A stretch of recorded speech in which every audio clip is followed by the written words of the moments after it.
नमः श्री ज्योतिराजाय विवेकानन्दसूरये सच्चिदसुखस्वरूपाय स्वामिने तापहारिणे।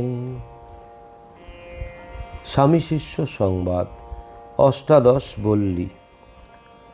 অতঃপর স্বামীজি বলিলেন, তোর ঘুম পাচ্ছে বুঝি? তবে শো। শিষ্য স্বামীজির পাশের বিছানায় শুইয়া নিদ্রা যাইতে লাগিল। রাত্রে স্বামীজির সুনিদ্রা না হওয়ায় মাঝে মাঝে উঠিতে লাগিলেন। শিষ্য তখন নিদ্রা ত্যাগ করিয়া উঠিয়া তাহাকে আবশ্যক মতো সেবা করিতে লাগিল। এইরূপে সে রাত্রি কাটিয়া গেল এবং শেষ রাত্রে সে এক অদ্ভুত স্বপ্ন দেখিয়া নিদ্রাভঙ্গে আনন্দে শয্যা ত্যাগ করিল। প্রাতে গঙ্গা স্নানান্তে শিষ্য আসিয়া দেখিল স্বামীজি মঠের নিচের তলায় বড় বেঞ্চখানির উপর পূর্বাশ্ব হইয়া বসিয়া আছেন। গতরাত্রের স্বপ্ন কথা স্মরণ করিয়া স্বামীজির পাদপদ্ম অর্চনা করিবার জন্য তাহার মন এখন ব্যগ্র হইয়া উঠিল এবং ওই অভিপ্রায় জ্ঞাপন করিয়া স্বামীজির অনুমতি প্রার্থনা করিল। তাহার একান্ত নির্বন্ধাতিশয়ে স্বামীজি সম্মত হইলে সে কতকগুলি ধুস্তুর পুষ্প সংগ্রহ করিয়া আনিয়া স্বামী শরীরে মহাশিবের অধিষ্ঠান চিন্তা করত বিধিমতো তাহার পূজা করিল। পূজান্তে স্বামীজি শিষ্যকে বলিলেন, তোর পুজো তো হলো, কিন্তু বাবুরাম প্রেমানন্দ এসে তোকে এখনই খেয়ে ফেলবে। তুই কিনা ঠাকুরের পূজার বাসনে পুষ্পপাত্রে আমার পা রেখে পুজো করলি। কথাগুলি বলা শেষ হইতে না হইতে স্বামী প্রেমানন্দ সেখানে উপস্থিত হইলেন এবং স্বামীজি তাহাকে বলিলেন, ওরে দেখ আজ কি কাণ্ড করেছে। ঠাকুরের পুজোর থালা বাসন চন্দন এনে ও আজ আমায় পূজা করেছে।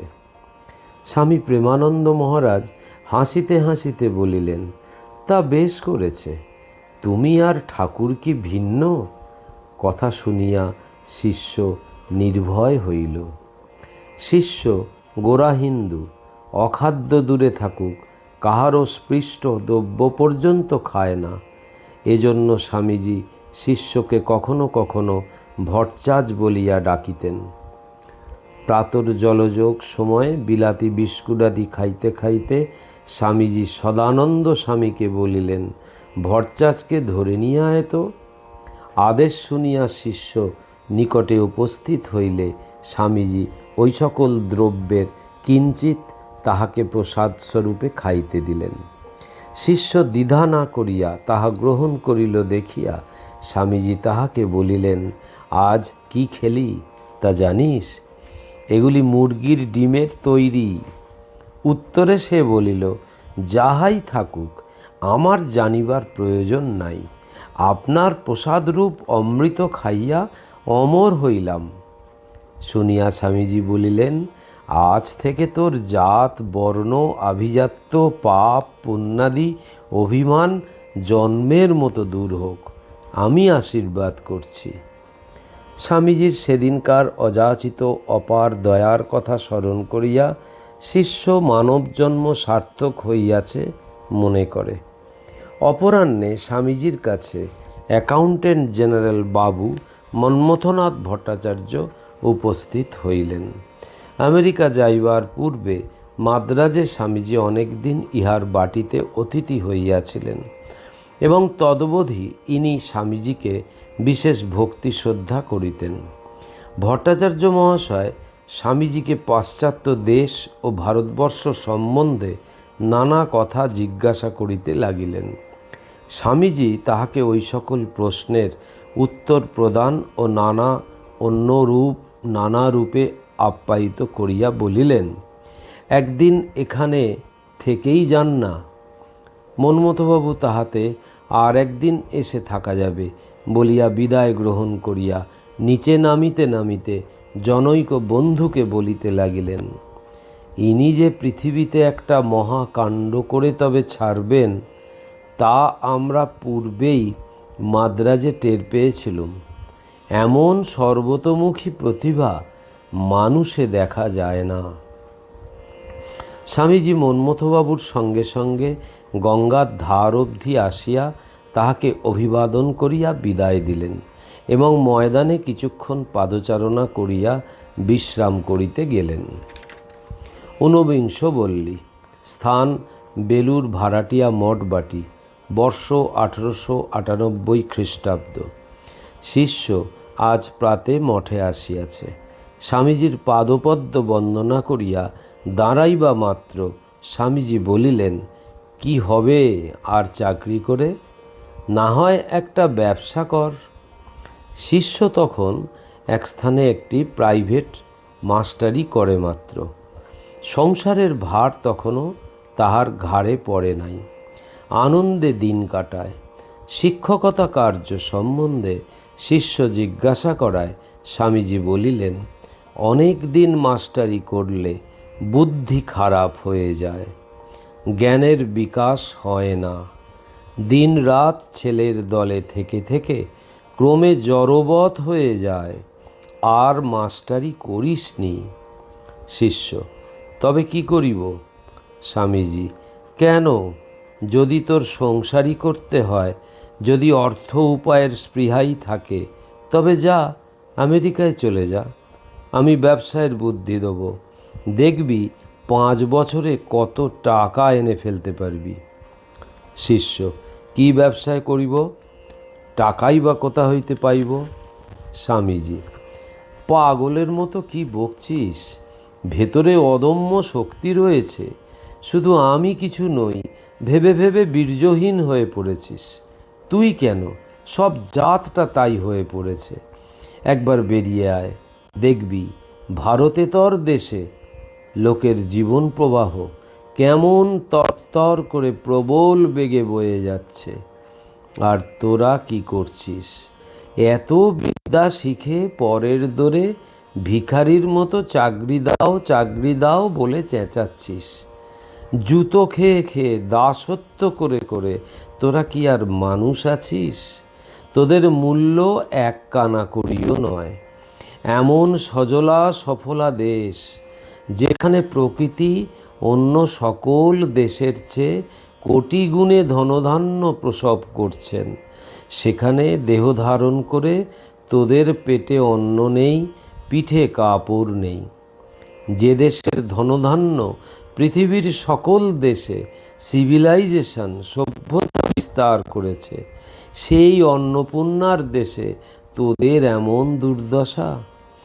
ঘৃণিত কুকুর অপেক্ষাও যে তোদের দুর্দশা হয়েছে। তোরা আবার তোদের বেদান্তের বড়াই করিস। যে জাত সামান্য অন্নবস্ত্রের সংস্থান করতে পারে না, পরের মুখাপেক্ষী হয়ে জীবন ধারণ করে, সে জাতের আবার বড়াই। ধর্মকর্ম এখন গঙ্গায় ভাসিয়ে আগে জীবন সংগ্রামে অগ্রসর হ।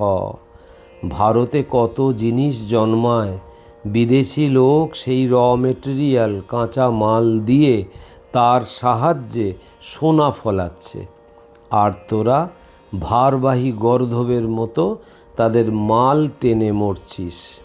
ভারতে যেসব পণ্য উৎপন্ন হয়, দেশ বিদেশের লোক তাই নিয়ে তার ওপর বুদ্ধি খরচ করে নানা জিনিস তৈয়ার করে বড় হয়ে গেল, আর তোরা তোদের বুদ্ধিটাকে সিন্ধুকে পুরে রেখে ঘরের ধন পরকে বিলিয়ে হা অন্ন করে বেড়াচ্ছিস। শিষ্য, কি উপায় অন্য সংস্থান হইতে পারে মহাশয়? স্বামীজি, উপায় তোদেরই হাতে রয়েছে। চোখে কাপড় বেঁধে বলছিস আমি অন্ধ, কিছুই দেখতে পাই না। চোখের বাঁধন ছিঁড়ে ফেল, দেখবি মধ্যাহ্ন সূর্যের কিরণে জগৎ আলো হয়ে রয়েছে। টাকা না জোটে তো জাহাজের খালাসি হয়ে বিদেশে চলে যা। দিশি কাপড়, গামছা, কুলো, ঝাঁটা মাথায় করে আমেরিকা ইউরোপে পথে পথে ফিরি করবে। দেখবি ভারতজাত জিনিসের এখনও কত কদর। আমেরিকায় দেখলুম হুগলি জেলার কতকগুলি মুসলমান ওই রূপে ফিরি করে ধনবান হয়ে পড়েছে। তাদের চেয়েও কি তোদের বিদ্যা বুদ্ধি কম? এই দেখ না, এদেশে যে বেনারসি শাড়ি হয়, এমন উৎকৃষ্ট কাপড় পৃথিবীতে আর কোথাও জন্মায় না। এই কাপড় নিয়ে আমেরিকায় চলে যা, সে দেশে ওই কাপড়ে গাউন তৈরি করে বিক্রি করতে লেগে যা, দেখবি কত টাকা আসে। শিষ্য: মহাশয়, তাহারা বেনারসি শাড়ির গাউন পরিবে কেন? শুনেছি চিত্র বিচিত্র কাপড় ওদেশের মেয়েরা পছন্দ করে না। স্বামীজি: নেবে কি না তা আমি বুঝবো এখন, তুই উদ্যম করে চলে যা দেখি। আমার বহু বন্ধুবান্ধব সে দেশে আছে, আমি তোকে তাদের কাছে ইন্ট্রোডিউস করিয়ে দিচ্ছি। তাদের ভেতর ওইগুলি অনুরোধ করে প্রথমটা চালিয়ে দেব, তারপর দেখবি কত লোক তাদের ফলো করবে। তুই তখন মাল দিয়ে কুলিয়ে উঠতে পারবি নি। শিষ্য: ব্যবসা করিবার মূলধন কোথায় পাইব? স্বামীজি: আমি যে করে হোক তোকে স্টার্ট করিয়ে দেব, তারপর কিন্তু তোর নিজের উদ্যমের উপর সব নির্ভর করবে। হতবা প্রপ্সসি স্বর্গম জিত্বা বা ভক্ষসে মহিম। এই চেষ্টায় যদি মরে যাস তাও ভালো, তোকে দেখে আরও 10 জন অগ্রসর হবে। আর যদি সাকসেস হয় তো মহাভোগে জীবন কাটবে। শিষ্য: আজ্ঞে হ্যাঁ, কিন্তু সাহসে কুলায় না। স্বামীজি: তাই বলছি বাবা, তোদের শ্রদ্ধা নেই, আত্মপ্রত্যয়ও নেই। কি হবে তোদের? না হবে সংসার, না হবে ধর্ম। হয় ওই প্রকার উদ্যম করে সংসারে সাকসেসফুল হ, গণ্যমান্য শ্রীমান হ, নয়তো সব ছেড়ে ছুড়ে দিয়ে আমাদের পথে আয়। দেশ বিদেশের লোককে ধর্ম উপদেশ দিয়ে তাদের উপকার কর, তবে তো আমাদের মতো ভিক্ষা মিলবে। আদান প্রদান না থাকলে কেউ কারুর দিকে চায় না। দেখছিস তো, আমরা দুটো ধর্মকথা শোনাই, তাই গেরস্থেরা আমাদের দুমুঠো অন্ন দিচ্ছে। তোরা কিছুই করবি না, তোদের লোকে অন্ন দেবে কেন? চাকরিতে গোলামিতে এত দুঃখ দেখেও তোদের চেতনা হচ্ছে না, কাজেই দুঃখও দূর হচ্ছে না। এ নিশ্চয়ই দৈবী মায়ার খেলা। ওদেশে দেখলুম যারা চাকরি করে পার্লামেন্টে তাদের স্থান পেছনে নির্দিষ্ট। যারা নিজের উদ্যমে বিদ্যায় বুদ্ধিতে স্বনামধন্য হয়েছে তাদের বসবার জন্যই ফ্রন্ট সিট, সামনের আসনগুলি। ও সব দেশে জাতপাতের উৎপাত নেই। উদ্যম ও পরিশ্রমে ভাগ্যলক্ষ্মী যাদের প্রতি প্রসন্না তারাই দেশের নেতা ও নিয়ন্তা বলে গণ্য হন। আর তোদের দেশে জাতের বড়াই করে করে তোদের অন্ন পর্যন্ত জুটছে না। একটা ছুঁচ গড়বার ক্ষমতা নেই, তোরা আবার ইংরেজদের ক্রিটিসাইজ করতে যাস। আহাম্মক! ওদের পায়ে ধরে জীবন সংগ্রাম উপযোগী বিদ্যা, শিল্পবিজ্ঞান, কর্মতৎপরতা শিখবে। যখন উপযুক্ত হবি তখন তোদের আবার আদর হবে, ওরাও তখন তোদের কথা রাখবে। কোথাও কিছুই নেই, কেবল কংগ্রেস জাতীয় মহাসমিতি করে চেঁচামেচি করলে কি হবে? শিষ্য: মহাশয়, দেশের সমস্ত শিক্ষিত লোকই কিন্তু উহাতে যোগদান করিতেছে। স্বামীজি: কয়েকটা পাস দিলে বা ভালো বক্তৃতা করতে পারলেই তোদের কাছে শিক্ষিত হলো। যে বিদ্যার উন্মেষে ইতর সাধারণকে জীবন সংগ্রামে সমর্থ করতে পারা যায় না, যাতে মানুষের চরিত্র বল, পরার্থ তৎপরতা, সিংহ সাহসিকতা এনে দেয় না, সে কি আবার শিক্ষা? যে শিক্ষায় জীবনে নিজের পায়ের উপর দাঁড়াতে পারা যায়, সেই হচ্ছে শিক্ষা। আজকালকার এই সব স্কুল কলেজে পড়ে তোরা কেমন এক প্রকারের একটা ডিসপেপটিক, অজীর্ণ রোগাক্রান্ত জাত তৈরি হচ্ছিস। কেবল মেশিনের কলের মতো খাটছিস, আর জায়স্য মৃয়স্য এই বাক্যের সাক্ষীস্বরূপ হয়ে দাঁড়িয়েছিস। এই যে চাষাভূষো, মুচি, মদ্দাফরাস, এদের কর্মতৎপরতা ও আত্মনিষ্ঠা তোদের অনেকের চেয়ে ঢের বেশি। এরা নীরবে চিরকাল কাজ করে যাচ্ছে, দেশের ধনধান্য উৎপন্ন করছে, মুখে কথাটি নেই। এরা শীঘ্রই তোদের ওপরে উঠে যাবে। ক্যাপিটাল তাদের হাতে গিয়ে পড়েছে। তোদের মতো তাদের অভাবের জন্য তাড়না নেই।